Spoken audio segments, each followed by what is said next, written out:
នេះចេញពីធ្វើការក៏មកទិញ Subway ជាប្រភេទនំប៉័ងរបស់ជនជាតិរគាំងណានិយាយទៅគឺខុសគ្នាដាច់ជាមួយនឹងនំប៉័ងសុកខ្មែររបស់យើងដូចនំប៉័ងសាច់ចាតែរបស់គេនេះគឺខុសគ្នាដាច់តែម្ដងសូម្បីតែប្រវែងនំប៉័ងអីគឺខុសគ្នាដែរនេះបងប្អូនឃើញហើយឡើងវែងឡើងធំចានេះភ្ញៀវគឺ the last minute គឺភ្ញៀវចុងក្រោយគឺពួកខ្ញុំហ្នឹងហើយដែលសារគេបិទម៉ោង 9 ណាតែខ្ញុំមកដល់ហ្នឹងដូចជាម៉ោង 8 កន្លះហើយទិញនៅចិត្តផ្ទះព្រោះចេញពីធ្វើការហ្នឹងរៀងយប់ហើយបកូនខ្ញុំវិញគឺឃើញនំគឺស្គាល់ហ្មងនំដែលគេធ្លាប់ញ៉ាំហ្នឹងចាឥឡូវចេះទាទៀតណាហើយនេះគឺគេកំពុងរៀបចំទិញ3ដើមហ្នឹងសម្រាប់រសជាតិគឺឆ្ងាញ់បងប្អូនយើងអាចកំងដែរគេអាចដាក់នេះដាក់នោះយើងប្រាប់គេតាមហ្នឹងទៅចាសម្រាប់ខ្ញុំចិត្តជាប្រភេទ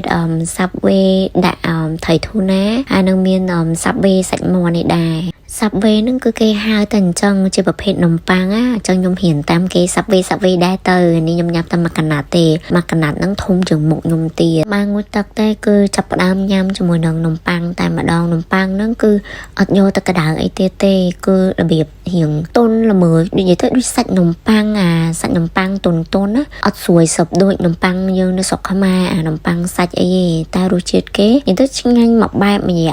យយ៉ាងដែរមានបន្លែមានទឹកសោះមានអីចឹងទៅហើយខ្ញុំនេះគឺថាដាក់យកហ្មងព្រោះឃ្លានហើយញ៉ាំធ្វើម៉េចឲ្យតែមានកម្លាំងឲ្យមានធ្វើការបន្តថ្ងៃស្អែកទៀតព្រោះខ្ញុំតើញ៉ាំអត់ដល់ទេគឺឆាប់ឈឺហ្មងហើយញ៉ាំមកកណាត់ហ្នឹងតែមួយផ្លែទេអស់ហើយញ៉ាំហើយអង្គុយស្រក់ពោះបន្តិចចូលងុយទឹកនិយាយពីថាអូយអាណិតខ្លួនហ្មងញ៉ាំប៉ុណ្ណឹងហើយមានឡើងគីឡូសោះគីឡូនេះសោះតែ30ជាងហើយបកូនវិញឥឡូវគីឡូជិត20គីឡូហើយ3កូនលេងចង់រួចហើយ Subway លើកនេះទិញ3ដើមហ្នឹងអស់តប្រហែលជា$20អីទេដោយសារខ្ញុំមានគូប៉ុងទៅពេលយើងទិញតាមរយៈគូប៉ុងចុះទៅអ៊ូចំណេញលុយបានច្រើនណាបើទិញថ្ងៃធម្មតាវិញមួយដើមដល់ត10រៀលជាង